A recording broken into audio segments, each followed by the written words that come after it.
All right, so I pressed the live button, so here we go. So now we're recording. So this is really interesting and unique. Stemmed from another unique situation where we had almost 30 people in the room. Now we have 6, and you're at a cottage. So that is fantastic. So let's do a hi, who you are, so people can figure who your voices are. Hi, I'm Natalie Winter. I'm from the Peel District School Board, and I work for Caledon East Public School. Hi, my name is Joan Erickson. I'm a music teacher at Southfields Village Public School. I'm Barb Jensen, and I work for Peel District School Board as a teacher librarian. I'm Ashley Hopkins. I also teach in Caledon for the Peel District School Board. And you're really proud of the mic, Ashley. Just come around. Cool. Okay, go. Hi, I'm Whitney Swan. I also teach for the Peel District School Board, and I'm teaching grade 3 this year. And I'm Seema Potter, and I teach the French immersion program also in Peel, teaching French immersion music.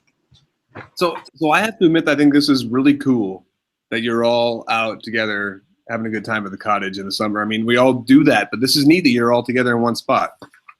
Yeah. Yep, thank you to Matt McCutcheon. Yeah. a former principal who Hired us who all. hired pretty much all of us in one spot, and 4 years later, here we are. And he's not. He's not. Superintendent. He moved on. You all hired at the same time? Yeah. Yep. Oh, We that is opened neat. the school together. Yeah, we opened the school. The school opened in 2012, and actually all these guys got hired on by Matt McCutcheon, but then I ended up coming later into the school at reorganization, and they just kind of got lucky to have me. Yes, we did. I appreciate your humble opinion.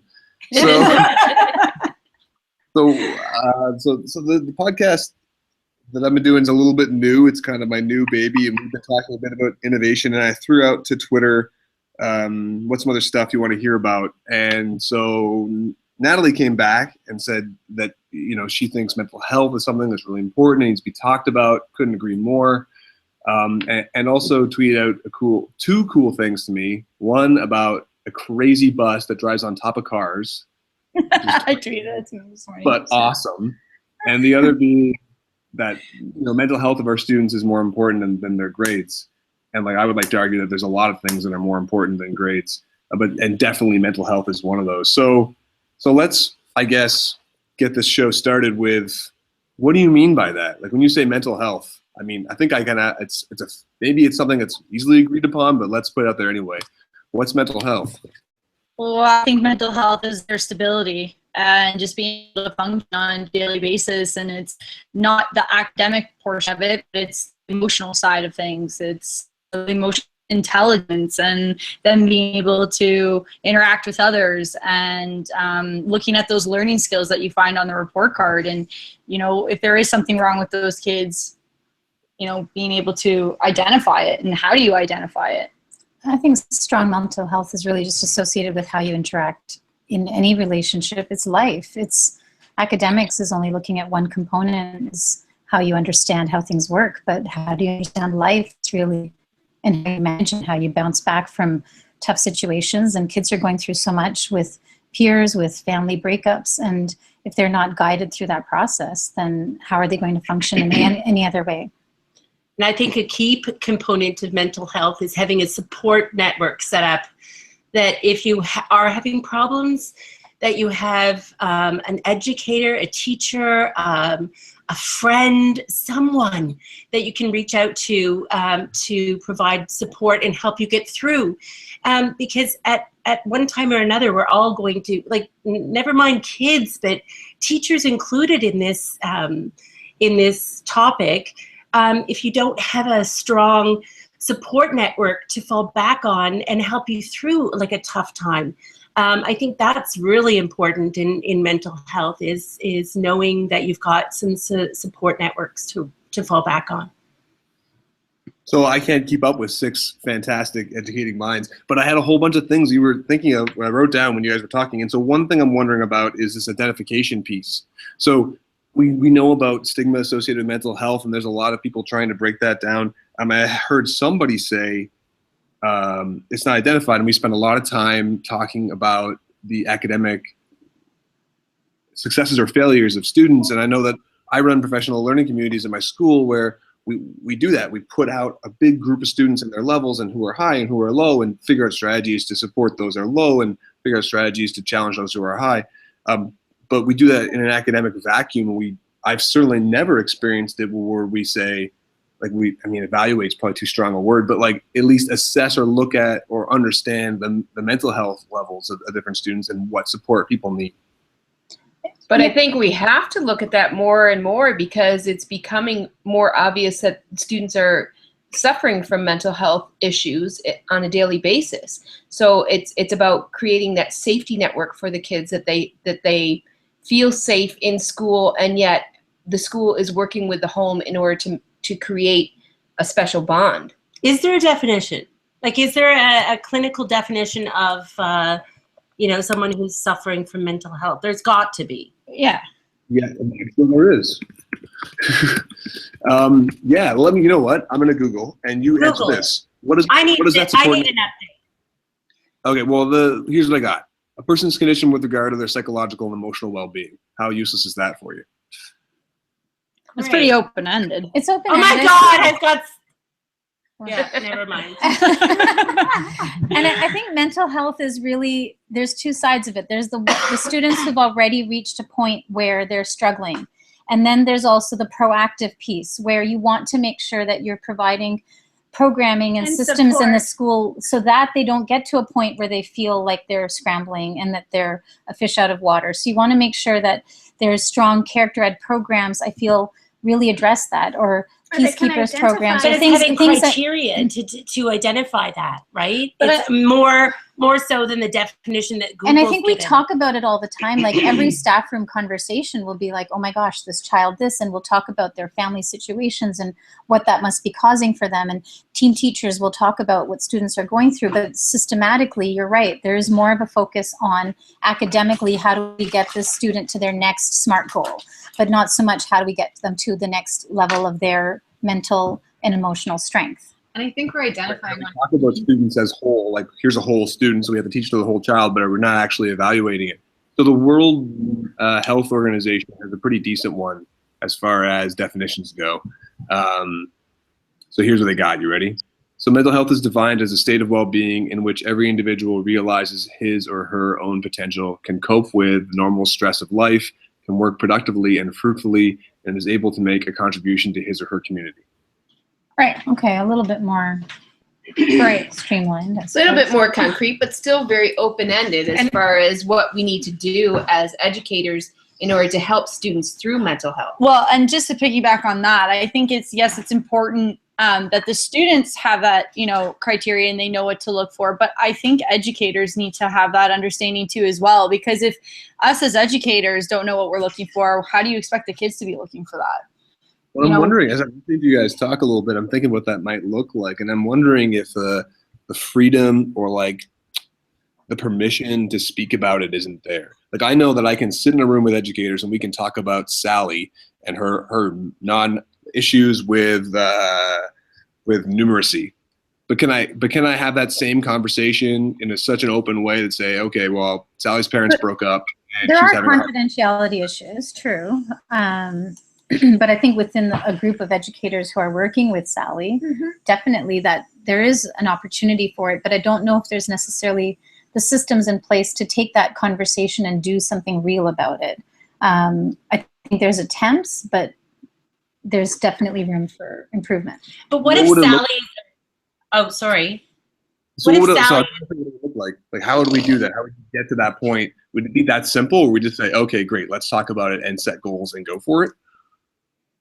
Well, I think it depends on the situation. I think it depends on the student, how comfortable they are speaking with the teachers, right? Like, there might be students that would be more open to talk to, their homeroom teacher as opposed to maybe another type of teacher in the school, because they don't have that trusting building connection with the student, right? So I think it depends on the situation and what type of environment you provide for the student to make them feel safe to be able to open up to that. And what about if Sally is just a really good actress? and pretends that everything is just fine. It's all good. It's all good. But really, it's not. But really, it's not. It's not good at all. Yeah, that's So another. I think that's where the educators have to look and identify. To me, the- I think maybe not, but like it seems like the teachers are pretty good at getting that. Like an individual case, like if you get to know your kids, you create a connection with your kids, and you probably know, or you find out ways to know. But then, how do we go about actually solving problems? At the school I'm at this year, we actually had a mental health committee of staff members, and at every staff meeting, they ran different activities with us. And we did at one point get together in our teams and have discussions about the children that we believed maybe were dealing with some mental health issues. And we sort of flagged students and had those conversations so that we could all be aware and all provide support to that child, and talked about what supports we thought would be beneficial for them. And that really helped for me to keep an eye out, just even to that child a smile. Yeah, we're happy to see you today. And we just got started, and hopefully again next year move forward with that. And I think that's so important, and I said it earlier, is that connection piece. Connecting with the kids, even if it is, like you said, just a smile to say, hey, I notice you. I notice that you're here, and I'm glad you are. That little connection. And sometimes that's all it takes, is that, hey, if I'm having a bad day, then, oh, Mrs. Jensen or Mrs. Potter connected with me. Maybe that's someone safe to go to.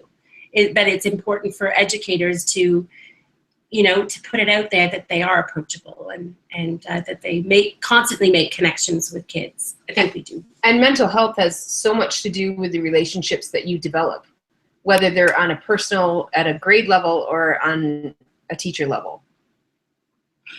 Another great resource we had in our classroom, or in our school this year, was a drop-in room at nutrition breaks, because for some kids, going out on the playground can be really stressful. And so it gave them a room that they could go to where there was a teacher and different activities for them to do, and just gave them maybe an outlet. And that we found was really helpful for our intermediate students. That's really cool. I'm latched onto this mental health committee. I think that is such an interesting idea. Could you flesh that out for me? Like, what did it look like? Who was on it? What were the conversations like? How did that go? So our school, basically there were 3 different sort of head committees that as teachers, we were sort of encouraged to be a part of: Climate for Learning and Working, Mental Health, and a Numeracy committee. So teachers selected which one they felt the most strongly about and sort of became passionate about that. And then we would meet in those teams monthly and just talk about what initiatives we could be pursuing to promote that within our school. I wasn't personally on the mental health one. I was on the climate team, but our mental health team provided resources to teachers to put up in their classrooms, such as numbers for Kids Help Phone, other things available in our community that can provide support. They also gave us brain break activities and stress breaker activities. They contacted the Canadian Mental Health Association and had them come in and do presentations about coping with stress for our intermediate students. And then, like I said, they ran different PD for us teachers at staff meetings to become more aware of how we could support the students in our school that needed it.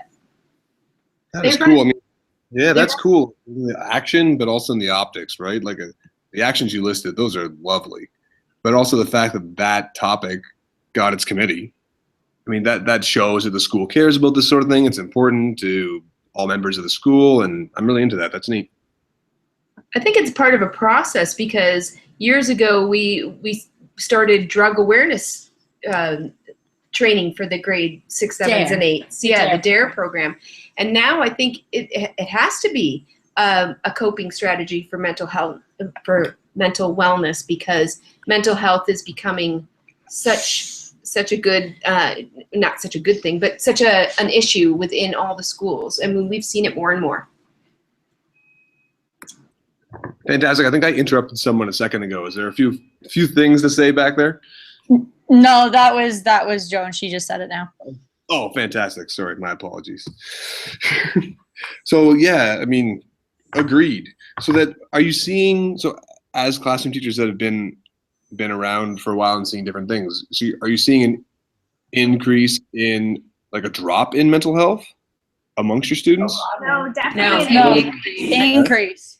As it becomes A drop in strong mental health, I was meaning gonna- that there an increase in say- situations where kids are showing that they're having more issues coping Yes. with day-to-day life situations. And I think the stigma is sort of dropping, that it's a safer environment for kids to say, and for adults for that matter, to say, oh gosh, I'm having a problem with that. Yeah. Could you help me? So the safety net is having students, and it may not be that there's an increase in mental health, but maybe that the safety net is there more so that the kids can feel that they can come forward. So maybe we're seeing an increase because we're opening up that avenue for them to share with adults around them that what's going on in their lives. I actually think systematically there's probably also an increase because there was I a lot more supports and resources available back when, and now I think each year that goes on there's cutbacks, and so they used to have a support person who might come in, they'd be able to talk to the types of situations you said, like a drop-in room that would require a teacher to be available. I just find teachers are a little bit more stretched with not the same number of people available, and I think that could also lead to an increase. That's part of it. Like, I think it's a combination of resources that supported them proactively are no longer there in the same way that they used to be. And I'm just throwing this out there, but maybe the family unit and just the stresses that the family unit are under nowadays, compared to when, there was maybe someone at home, whereas now maybe both parents are working. There's more. Everyone's there's just an stretched. increase. Everybody's stretched. Yeah. Everybody's I think that we're and- doing the best that we can with the resources that we're provided with. Oh, yeah, that's interesting. So, because there's sort of two sides of the coin, right? And you guys presented both of them. So either there's a growing increase of, the wording of this is wrong, a growing increase of the deterioration of mental health. So people's mental health is worse. Or maybe we're becoming more aware of it. Yeah, or our identification of that is higher. So either like we're getting better at identifying it, or more people are having a problem, which I think it's. I think it's both. I think social media plays a huge role in this too, because kids are interacting even more than they ever have been before, and they don't realize sometimes the consequences that social media can have, and that can be very stressful for them as well. And I think by social media, they see a lot more in the moment as it's happening, and more stresses that are going on in the world. So I have an argument for this one. I think that this is everybody.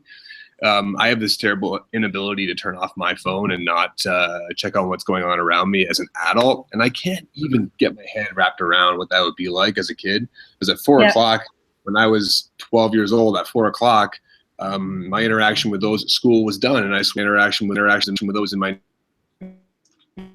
others or whatever, that was done, and I had another 5 hours or 4 hours, whatever it may be, of a totally different interaction, and that doesn't exist anymore because you're connected to all people at all times, right? Yes, for sure. I think So also they're presented with information that there might not be. Oh, sorry. No worries. I think that It's hard to. We always talk over each other on Google Hangouts. They're presented with information that they may not be ready for mentally and emotionally. Just in terms of the maturity, they have access to information, and until they learn how to process that, I think that causes a lot of problems as well, because now all of a sudden they think they need to be a certain way, or they need to be involved in certain things or do certain things at ages that are really years beyond Where they are at. they're developmentally at. But I think that's where we come in as educators, though, and we have to be able to provide them those types of places where maybe they can interact on those social media sites, or give them that knowledge that they need, right? Like, but my concern is that, like, as adults or people with experience in education or otherwise, we often have the ability to give the support around something because we understand it. But let's call a spade a spade. We don't understand it.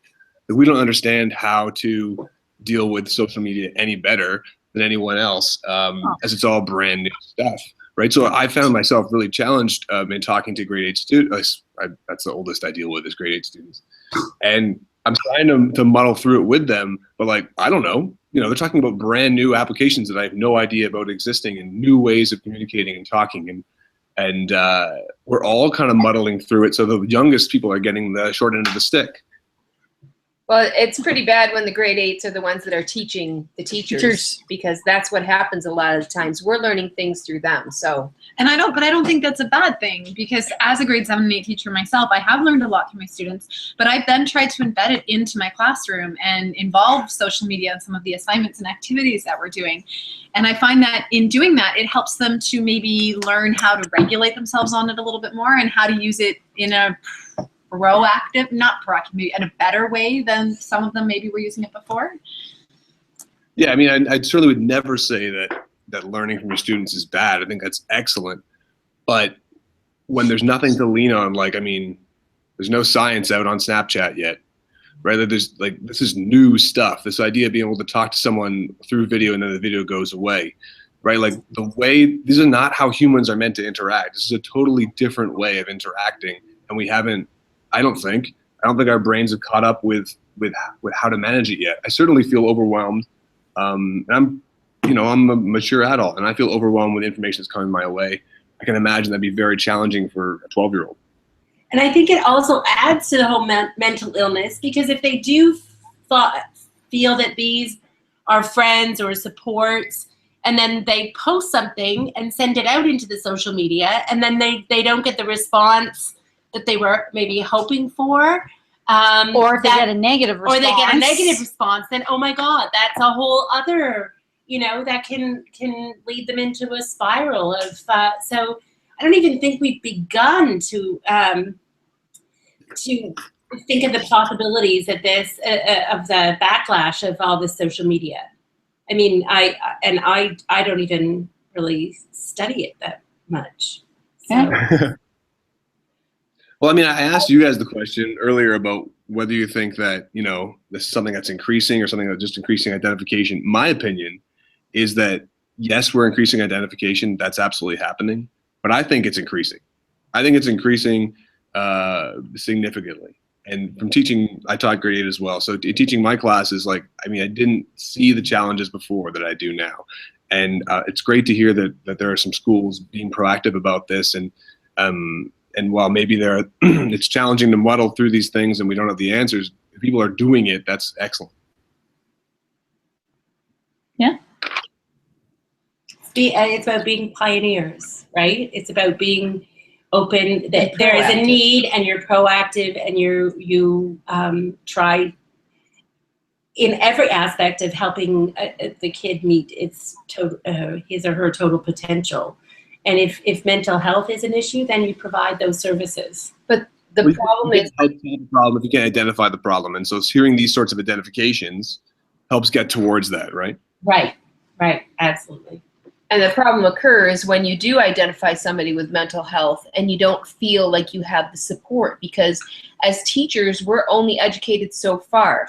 Are we educated to deal with somebody with some of the mental health problems that we've come into contact with this year? Absolutely not. But I think providing a listening, well, we're the advocators. outlet. We're advocating And to then we can those find. staff, our ISSP staff, to help provide those avenues to Right. support the children further, right? Yeah. The first step in. Well, that's why we need to be in the loop of being able to identify that, so that we can go through the next step process to be able to get that child this help and the support So that they maybe need. you're highlighting an education piece. Like a lot of our PD, at least in our board, has been centered around numeracy and very academic. And it's been about 3 years that I've been And the there, and data. that's all that they're doing, and that's great. But how about we do the same type of study with data around mental health and educate teachers on immediate solutions to these types of situations. Do this because studies have shown and the experts have said this is the best way to handle a student having this type of a breakdown or And shutting even down. providing for teachers, if Johnny comes with this, here are the available options. And I think you said it, Ashley, with your committee, with your mental health committee. They were just doing providing PD, that, right? like it could, And- just having teachers aware of the supports that are out there. I You know, love it's that like your a- school was and doing PD on this. don't Like, you we s- need Are they that hiring? desperately. And don't you think that if we were able to provide that for the students, then their academics would go up? Because you know, we sit here and it's all about the data and the grades, and you know, but if they're coming into school and they got all this other, you know, thoughts on their mind about things that are happening at home or difficulties that they're dealing with in social situations, they're not concentrating on the academics of things. Their mind is spiraling in different directions, and if they don't have anyone to go to or talk to and try and figure that out, they're not going to concentrate on the academics. So I think it's a little bit of both. It's Well, about the periphery makes a difference, right? So I we know the periphery makes a difference. You can apply it to other sorts of examples. I had a student who came to me with a psychological evaluation that their short-term memory was like at the 0.1 percentile, and I taught them for a while, and it just wasn't the case. And so I talked to them, and they explained that during the assessment, the person giving it had terrible breath. And they couldn't focus on the assessment because they were focusing on this person's terrible breath. Oh, see, you need to go in with Oh my certs. God. There you go. And so, like, I mean, that sounds crazy, but it's completely fair. The child was completely distracted. They weren't focused on the task at hand, and so they were showing academically different than what is real. So, I mean, do with you have some absolutely academic genius child, and if they're really hungry, they're not going to do as well than if they're well fed, right? Like, you need to look periphery, the things. I think, you know, as important it is for us as educators to be educated on this topic, we also need to let our kids know that it's okay to feel the stresses they're feeling, and it's normal to be stressed out about peer groups and school stuff, and provide them the tools that they need to cope with this, and encourage open dialogue with them, and let them know that there's an open line of communication with you as their teacher and them. And provide them that outlet if they need it, and just making sure that they know what they're going through is I'll say normal, but you know, typical things for a child to go through, and say this is how, you know, you can try and cope with it. And if you're feeling like it's becoming overwhelming, then you need to come and talk with me or a friend or with someone that you can trust, and don't keep it in. And I think part of it is we do try to keep it hidden. And Well, I think there was a stigma about it a long time ago, and it's an embarrassing thing. You don't want to, you have a mental health issue or, you know, a dilemma that you're going through. We don't talk about those things. And I think that that's the total opposite of what we should be doing today. Like Ashley said, I think we need to be open and have that, you know, open dialogue and build that trusting relationship and environment for them to be able to approach you and say what they need to say, and no matter how hard it might be. Agreed.